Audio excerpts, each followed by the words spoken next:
What's good, everyone? It's your host Jubitaz. So I've noticed that a majority of you guys are more interested in theory, lore, or retcon videos than anything else really. So in today's video, I'll be going over some additional Naruto theories.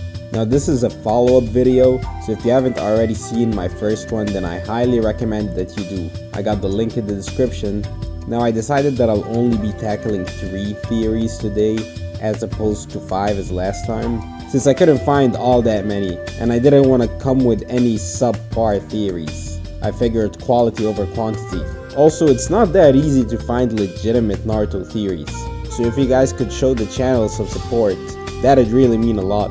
Plus, I've been planning to drop this project that I've been teasing over the past couple videos as my 1K subscriber special. So if you want to be a part of that great change, make sure you subscribe and share this with anyone that's a Naruto fan. Alright, enough chit chat, let's get to it. Let's start with the first theory that I got. The distribution of the tailed beasts across the 5 great nations has changed over the course of the series, and I believe that it looked very different during the era of the First Great War. The first Hokage, Hashirama Senju, had initially distributed the Bijou in an effort to maintain a balanced power dynamic between the 5 great nations. Now, while we did see a glimpse of the meeting that took place during the first 5 Kage summit, it was inconclusive due to the Kazekage's lack of cooperation, so our knowledge of what happened there is pretty limited. And we also don't know how Hashirama intended to distribute the Bijou. All that we know is that the sand already had the Shukaku. With 9 separate beasts, each with a different power level, the only logical way I can see them being distributed is by tail count.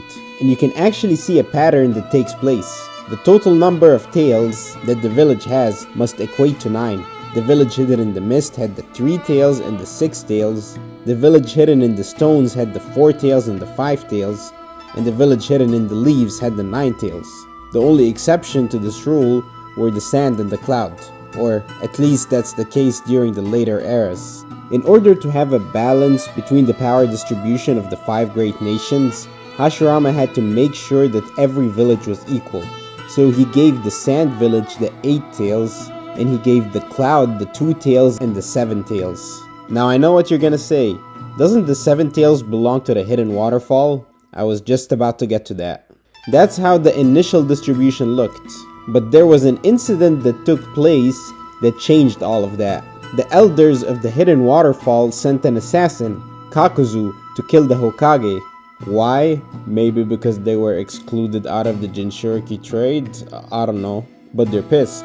Now I think we all know how the assassination attempt went. My man Kakuzu went into that fight with 1 foot in the grave. He didn't know what he was up against. In case you think they did him dirty, after he barely managed to escape, he gets imprisoned and tortured for failing his mission. Now one thing you have to remember about Hashirama is that he's very forgiving, almost overtly. I mean, it's the same man that was ready to take his own life to spare Madara, and was gonna give out the tailed beasts for free. I believe that he gave the waterfall the Bijou as kind of a no hard feelings. We only get one statement in filler that explains how a village not part of the 5 great nations came in possession of a Bijou, that they produced exceptional shinobi. Maybe that was Hashirama's way of acknowledging Kakuzu.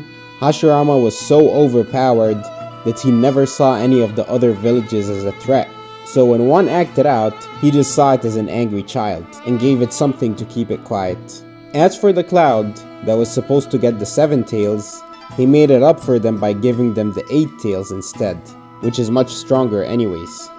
Now this leaves the sand, but that was an easy fix. The Kazekage didn't want a tailed beast to begin with. What he needed was some arid land, and the land of wind shared a border with the land of fire. Konoha, meaning the village hidden in the leaves, meant that there was plenty of arid land. So if Hashirama managed to oblige, that meant that it was all good. Every village got what it wanted. Everyone was a winner. Well, except for Kakuzu, of course. The second theory I want to get into is actually pretty popular, and it concerns Jiraiya. When we first heard of the Akatsuki, Jiraiya revealed to Kakashi that he had a spy within the Akatsuki leaking intel to him. It's how he knew that they were gathering the tailed beasts. Now there is a theory that Itachi Uchiha is the spy that Jiraiya was talking about. This is a pretty plausible theory, and would actually explain a lot. The third Hokage himself had confirmed that it was Itachi's mission to infiltrate the Akatsuki in order to gather intel and keep the leaf safe. The third Hokage being Jiraiya's sensei, it wouldn't surprise me if he had shared that information with him. Another thing that confirms this is when Jiraiya infiltrates the rain and was talking to Gamamaru and casts his suspicions on the Nine-Tails incident. He didn't believe that it was just a natural occurrence and thought that someone was behind it. He even drops Madara's name. I don't think Jiraiya was even in the village during the Nine-Tails attack. How would he know? The only person that knew the truth behind that incident other than the fourth Hokage is Itachi. So if Itachi was his informant, it's possible that he's the one that gave him that knowledge. It would also make Itachi's interactions with Jiraiya in the hotel make a lot more sense. Why he decided to flee. Even Kisame was visibly confused why Itachi would dash. But if he was working for Jiraiya, he clearly wouldn't want to engage. Plus, if we were to entertain the hypothetical and Jiraiya was working with Itachi, then Jiraiya would have to treat him like an enemy in front of Naruto. Itachi was playing a persona anyways, so Jiraiya would have to play along. Like, he wouldn't tell this little kid such a sensitive piece of information. And that could explain why he let Itachi rough up Sasuke to the extent that he did. I mean, I'd like to think Jiraiya would step in if he thought Itachi was just a dangerous Akatsuki member. Maybe it's how he was able to seal the Amaterasu? I mean, it's not beyond belief that the whole interaction may have been staged. We already know that Itachi was a double agent, so it wouldn't be that far off. Plus, there's no one else in the Akatsuki that fits that profile. But let me know what you guys think. Okay, for the third and last theory, I'll be tackling this popular connection between the Kaguya clan and Kaguya Otsutsuki, the progenitor of chakra. Now it's hard to tell if they're descendant from Hagoromo or Hamura. It's possible that they may be distant relatives that split off from the Senju clan, kinda like the Uzumaki. I say the Senju clan because they didn't inherit any eye abilities, and the elder brother Indra and his descendants are said to have inherited the sage's eyes.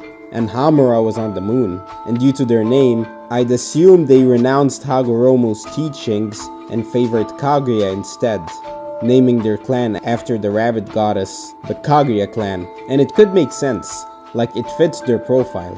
They even have those markings on their forehead that resemble Kaguya.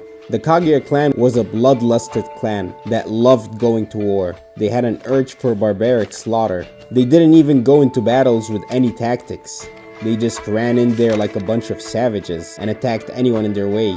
This would eventually lead to their demise, as they would all get annihilated by the hidden mist when they attacked the much larger village. The only one that survived is Kimimaro, who's actually the only one in the clan to inherit a Kekkei Genkai that's derived from Kaguya's Killing Ash Bone technique, an ability that allows one to manipulate their skeletal structure to weaponize bones for battle. Kimimaro was considered to be an even more precious vessel than Sasuke Uchiha, and based on how broken the Uchiha are, it makes sense that the only comparable vessel is one that inherited an ability from Kaguya herself.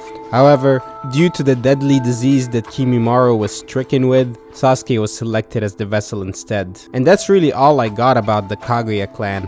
Unless you think the Kaguya clan is descended from Hamura. But like I said, he was on the moon, and they didn't have any eyes, so you can't assume they're descended through the Hyuga either. And that's all I got for today. I personally find making these types of videos to be pretty fun, so let me know in the comments if you'd want to see me cover more Naruto theories. If you haven't already, check out my top 5 Naruto theories video. Heck, even if you've seen it already, just go watch it again. Also make sure you subscribe, keep pushing that sub count to 1K. You guys don't want to miss out on the videos to come. Drop a like, comment, and I'll see you guys in the next time.